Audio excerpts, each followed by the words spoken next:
গল্পটিকে শেষ পর্যন্ত মন দিয়ে শুনবেন। আমাকে যারা ধর্ষণ করেছে তারা 7 জন ছিল বাবা, আর ওদের মধ্যে একজনকে আমি বিয়ে করতে চাই। হোয়াট? হ্যাঁ বাবা, ঠিকই বলেছি আমি। ওই ছেলেকে বিয়ে আমার করতেই হবে। পুরো পরিবারের লোকজন সেজে গেল আমার কথায়।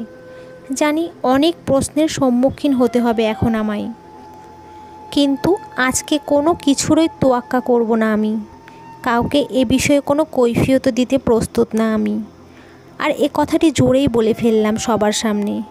তারপর মজলিস থেকে উঠে আমার ঘরে চলে গেলাম। আজকে নিজের মধ্যে একটা প্রশস্তি অনুভব করছি। সবার সামনে এরকমভাবে কথা বলতে পেরে খুব ভালো ফিল করছি আমি। এই প্রথম আমার পরিবারের সামনে এমন উঁচু গলায় কথা বললাম। আর এ নিয়ে আমার ভেতরে কোনো অনুতপ্ততা কাজ করছে না, বরং মনে হচ্ছে আরও আঘাত দিয়ে কথাগুলো বলা উচিত ছিল। সম্ভ্রান্ত এক বড় পরিবারে জন্ম আমার। বলতে গেলে সোনার চামচ মুখে নিয়েই জন্মেছি আমি। কখনো কোনো ব্যাপারে আমার চাওয়া না পাওয়া হয়ে ওঠেনি। আর পরিবারের আদর, সে তো আর বলে বোঝাবার মতো নয়। আমার সবচেয়ে প্রিয় ব্যক্তিত্ব আমার বাবা। ওনার রাজকীয় চলাফেরা, সবার সামনে থেকে নেতৃত্ব দেওয়া, এলাকার সবার ওনাকে সম্মান দেওয়া, সবই তার রাজকীয় চলাফেরার প্রতীক বহন করে। এত সব কিছুর মাঝেও তিনি তার মেয়েকে সময় দিতে একটুও ভুল করে না। আর আমার চাওয়াকে তো নিমিষেই মিটিয়ে দিত বাবা। তাই তো আমার কাছে বাবার জনপ্রিয়তা সবার তুঙ্গে। কিন্তু এত প্রভাবশীলতার মাঝেও আমার সাথে এরকম এক ভয়াবহ ঘটনা ঘটবে তা কেউ কখনো স্বপ্নেও ভাবেনি। এমনকি কারো সাথে ব্যক্তিগত শত্রুতাও ছিল না আমার বা আমার পরিবারের, যদিও ব্যাপারটা আমার পরিবারের বাইরে কেউ জানে না। কিন্তু জানতেই বা কতদিন। আর এই চিন্তা নিয়েই আমার পরিবারের এত মাথা ব্যথা। তাই তো আমাকে ফিরে পেতেই সবাই এমন ঘোট পাকিয়ে প্রশ্ন উত্তর পর্ব চলল বেশ কিছুক্ষণ। কিন্তু আমার কঠিন থেকে কঠিনতম কথার বেড়াজালে সবাই যে হতবাক, সে বিষয়ে কোনো সন্দেহ নেই। এই 3 দিনে আমার পরিবার আমাকে হন্য হয়ে খুঁজেছে, কিন্তু কোনো খোঁজ মেলাতে পারেনি। তাই তো আমার কাছ থেকে বারবার জানার চেষ্টা করছে আমি ওদের কাউকে চিনতে পেরেছি কি না। আমি জানি না ওদের পেলে কি করবে আমার পরিবার। তবে আমি নিশ্চিত এত বড় ঘটনা এমনিতেই আমার পরিবার ছেড়ে কথা বলবে না কাউকে খুঁজে পেলে। এর মধ্যে আমার বলা কথাটা তাদেরকে আরও পুড়িয়ে মারছে। একে একে সবারই একটাই প্রশ্ন, আমি কেন এরকম ঘটনার পর বিয়ের সিদ্ধান্ত নিতে চাচ্ছি। তখনও ঘরের দরজা বন্ধ করেই বসে আছি। বারবার বাড়ির লোকের জ্বালাতন আর ভালো লাগছে না। তাই তো চিৎকার করে মাকে বললাম, প্লিজ আমাকে একা থাকতে দাও মা। তারপর অবশ্য আর কেউ আসেনি। আমি জানালার পাশে বসে আছি। সূর্যের প্রখর তাপ প্রায় নিঃশেষ হয়ে এসেছে। আকাশে লাল নীলিমার রেখা ফুটে উঠেছে। জানালাটা আর একটু খুলে দিলাম। চোখের কোণে লেপ্টে থাকা জলবিন্দু ওড়না দিয়ে হালকা মুছে নিলাম। উদাস মনে আকাশের পরিবর্তনের দৃশ্যটা উপভোগ করছিলাম। ভাঙা হৃদয়ে এতটুকু আশা জাগানোর নেশায়। ওরা 7 জন ছিল। ভার্সিটির ক্লাস শেষ করে নির্জনে বাড়ি ফিরছিলাম শহরের রাস্তা বেয়ে। আমার পছন্দের ব্রিজের ওপর আসতেই একটা কার আমাকে নিস্তব্ধভাবে তুলে নিল। তারপর আমার স্মৃতির পাতা জ্ঞান শূন্য হয়ে আসছিল। যখন সজ্ঞানে ফিরে এলাম তখন নিজেকে অচেনা রুমে আবিষ্কার করলাম। খুব ভয় লাগছিল আমার। ভয়ে চিৎকার করে উঠলাম। কিন্তু ফিরতি প্রতিধ্বনি আরও ভয়ানকভাবে ধরা দিল আমার কানে। মনে হলো এ স্থান জনশূন্যতার আধারে ভরে আছে। আমি গুটিসুটি মেরে ঘরের এক কোণে নিজেকে লুকিয়ে রাখলাম। কিছুক্ষণ পর দরজা খোলার আওয়াজে আরও ভীত সন্তপ্ত হয়ে পড়লাম। কয়েকজন যুবক ব্যাপক আগ্রহ নিয়ে রুমে প্রবেশ করলো আর অদ্ভুত চাহনি নিয়ে আমার দিকে তাকিয়েছিল, যেন ক্ষুধার্ত হায়নারা সামনে একখণ্ড মাংসপিণ্ড। আমি ভয়ে নিজেকে আরও জড়িয়ে নিলাম আর বললাম, কে আপনারা? প্লিজ আমাকে ছেড়ে দিন। আমার কথায় তারা রাজ্য জয়ের হাসি দিয়ে লুটিয়ে পড়তে লাগলো। হঠাৎই কারো পায়ের আওয়াজে থমকে দাঁড়ালো ওরা। একদম নিশ্চুপ ভঙ্গিতে দাঁড়িয়ে গেল। আমিও কিছুটা বিস্ময় নিয়ে তাকিয়ে থাকলাম। বেশ সুদর্শন এক লম্বা পুরুষ, মাথায় ঝাঁকড়া চুলগুলো ঠিক করতে করতে রুমে প্রবেশ করলো। ওকে দেখে সবাই সরে দাঁড়ালো এবং সালাম দিল। বুঝলাম ইনি এদের পালের গোদা। রুমে ঢুকে বেশ কিছুক্ষণ আমার দিকে তাকিয়েছিল। তারপর উষ্ণ হাসি দিয়ে চুল ঠিক করতে করতে আমার সামনে এসে বসলো। আমি চরম ভীত সন্তপ্ত হয়ে পড়লাম। আমার থুতনিতে হাত দিয়ে চোখটা তুলে ধরে বলল, বাহ, খুব সুন্দর হয়েছো তো তুমি। ঘৃণা, রাগ, ভয় তিনটাই চরম আকার ধারণ করলো আমার মনে। খুব শান্ত ভীত হয়ে একবার শুধু বললাম, কে আপনি? আর আমাকে এভাবে ধরে এনেছেন কেন? প্লিজ ছেড়ে দিন। কিছু না বলে ছেলেটি উঠে দাঁড়ালো। পেছন ফিরে ওদের জিজ্ঞেস করলো, খেতে দিয়েছিস ওকে? ওদের মধ্যে একজন বলে উঠল, দেমাগ দেখিয়ে খায়নি বড় ভাই। কথাটি শুনে হাসি দিয়ে আবার আমার কাছে এসে গালে আলতো করে ছুঁয়ে বলল, রাগ দেখাতে নেই, খেয়ে নাও। আমি তখন ক্রোধে আর একবার বলে উঠলাম, আমায় ছেড়ে দে বলছি। আমার বাবা জানতে পারলে তোদের একজনকেও বাঁচিয়ে রাখবে না। ছেলেটি দাঁড়াতে যাচ্ছিল, কিন্তু আমার কথা শুনে রাগে তার চোখগুলো নিমেষেই লাল হয়ে গেল। আমার দিকে ভয়ানক রাগী চোখে তাকিয়ে খাবারের প্লেটটা ছুঁড়ে মারল আর বলল, কি বললি? আর একবার বল। তোর বাবার এত দম? এই চল, একে এক্ষুনি বুঝিয়ে দেই ওকে কেন এখানে আনা হয়েছে। ওর বাবার কলিজার মতো মেয়ের এমন হাল করবি যেন কোথাও মুখ দেখাতে না পারে। বলেই চলে যাচ্ছিল। তারপর চলে যাচ্ছিল ছেলেটা, আর অন্য ছেলেগুলো চোখের নজরে আগ্রাসী ভাব আমায় বিচলিত করে তুলছিল। আমি নিজের সম্মান আর নিজেকে বাঁচাতে দৌড়ে ছেলেটার পা জাপটে ধরি। প্লিজ আমাকে ছেড়ে দিন, আর ওদেরকে থামতে বলুন। আমাকে এভাবে শেষ করবেন না। আর আমি কি ক্ষতি করেছি আপনার? প্লিজ প্লিজ ছেড়ে দিন না আমায়, বলেই কান্নায় ভেঙে পড়ি আমি। আর আমাকে অবাক করে ছেলেটি আমার চুলের মুঠি ধরে দাঁড় করিয়ে তুলল। ব্যথায় চিৎকার করে উঠলাম আমি। ছেলেটির চোখের ইশারায় ছেলেগুলোকে বাইরে যেতে বলল। আমার ভয় আরও দ্বিগুণ বেড়ে গেল। আমি ব্যথায় কান্না শুরু করে দিলাম। ছেলেটির একটুও দয়া হচ্ছে না। হঠাৎই আমাকে দেয়ালে ছুঁড়ে মারল ছেলেটি। আমি ধাক্কা খেয়ে পড়ে গেলাম মেঝেতে। তারপর ছেলেটি বিস্ময় করা হাসি দিয়ে মাটিতে লুটিয়ে পড়তে লাগলো। তারপর হাসতে হাসতে আমাকে বলে উঠল, খুব ভয় পেয়েছো খুকি, তাই না? তারপর আবার আমার কাছে এসে কর্কশ কণ্ঠে বলে উঠল, এই ভয়টিই তোর চোখে দেখতে চাই আমি। আমি ভয়ে আর কিছু বলছিলাম না। তারপর ছেলেটি উঠে দাঁড়িয়ে জানালার পাশে গিয়ে গ্রিল ধরে দাঁড়িয়ে পড়ল। হঠাৎই তার মাঝে এক নীরবতা ভর করল। ও একদম শান্তভাবে বাহিরে তাকিয়েছিল। ওর এমন ভাব দেখে আরও ভয় পেয়ে যাই আমি। মনে হচ্ছিল নিশ্চিত কোনো সাইকোর হাতে বন্দি আমি। কিন্তু হঠাৎই ছেলেটা বাইরের দিকে তাকিয়েই বলে উঠল, সত্যিই তোমার কোনো দোষ নেই, তোমাকে এমনিতেই তুলে এনেছি।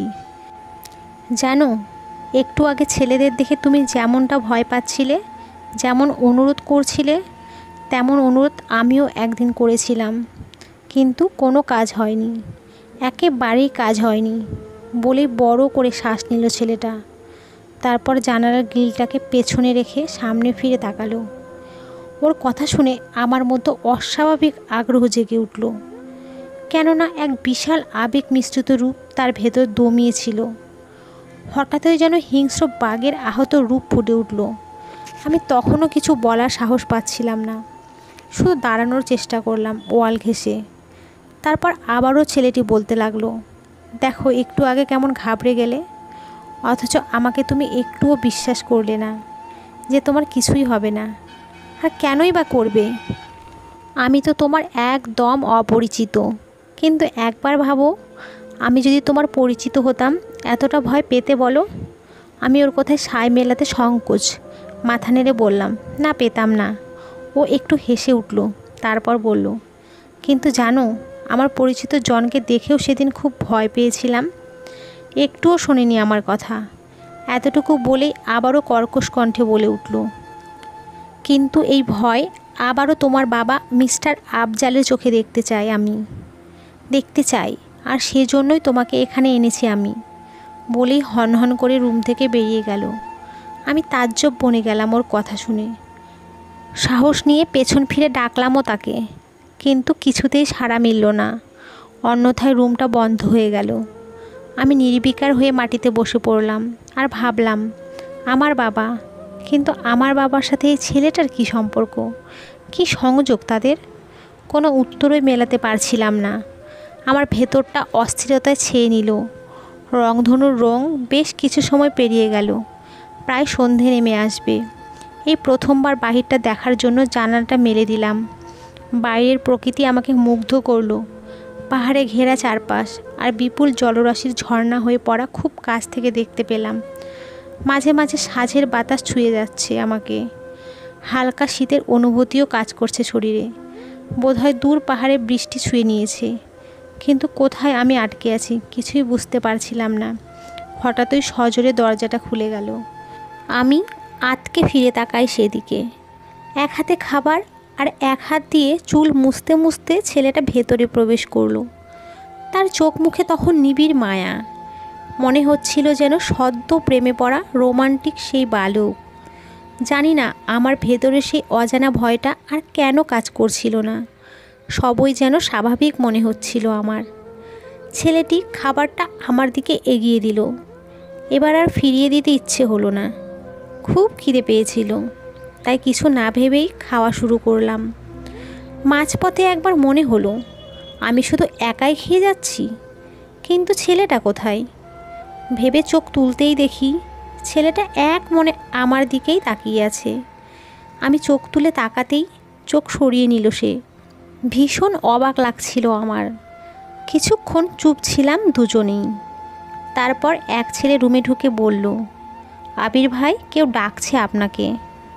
সেই প্রথম ছেলেটার নাম জেনেছিলাম, আবির। তারপর ওর বাইরে যাবার কারণটা জানতে একটু বিচলিত হয়ে পড়ি। কিন্তু কি যেন হলো।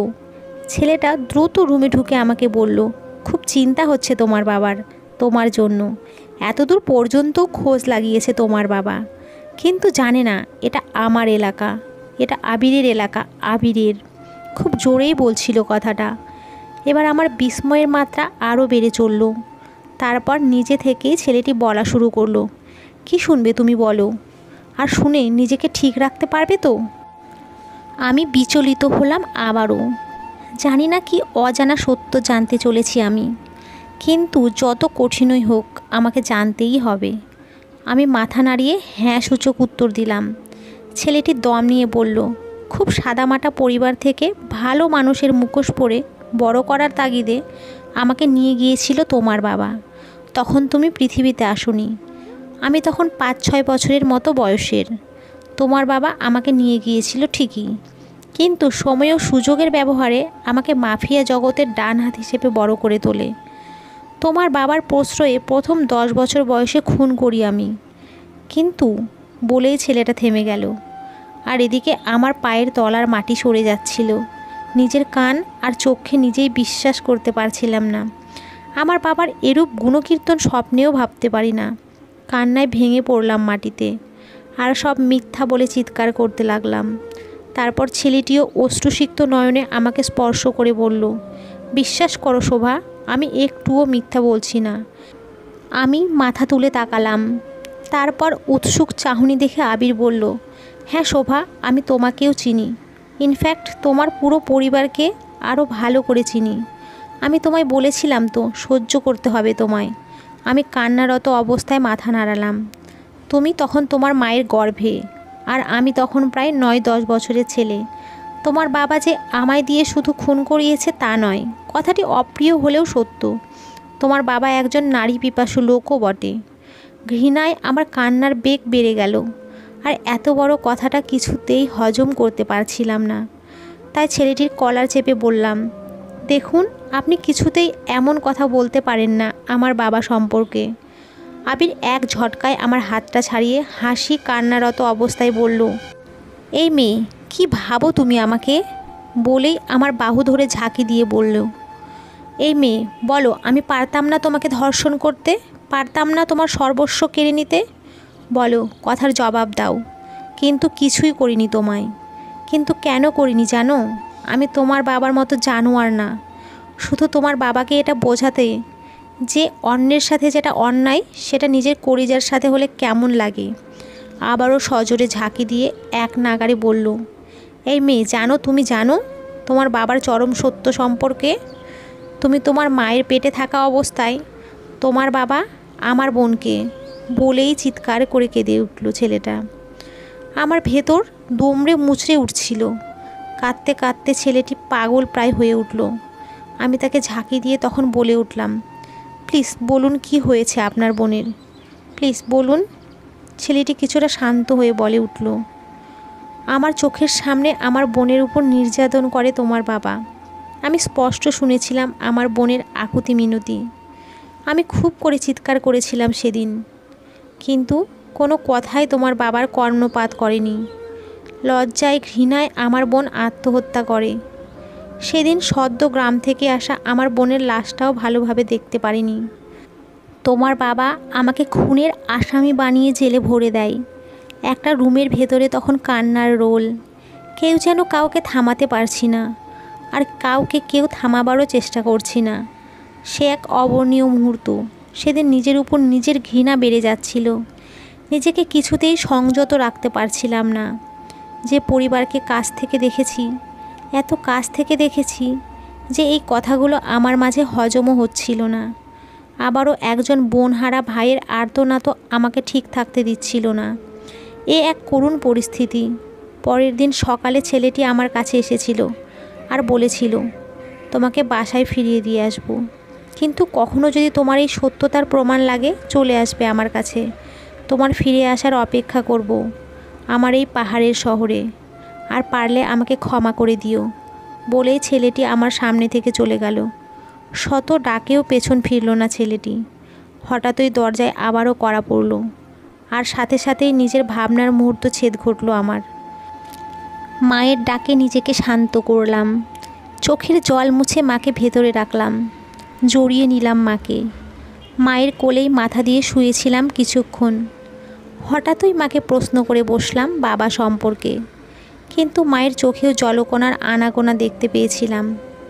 তার মানে চিরন্তন সত্যের প্রাচীরাত চিরন্তনভাবেই প্রকাশিত হলো আমার চোখে। তাই তো নিজেকে আর এই পুরীতে কিছুতেই আটকে রাখতে পারছিলাম না।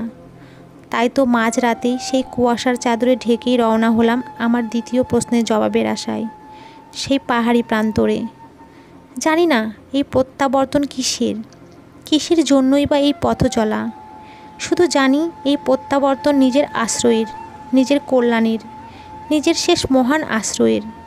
তো বন্ধুরা, গল্পটি কেমন লাগলো কমেন্ট করে জানাবেন।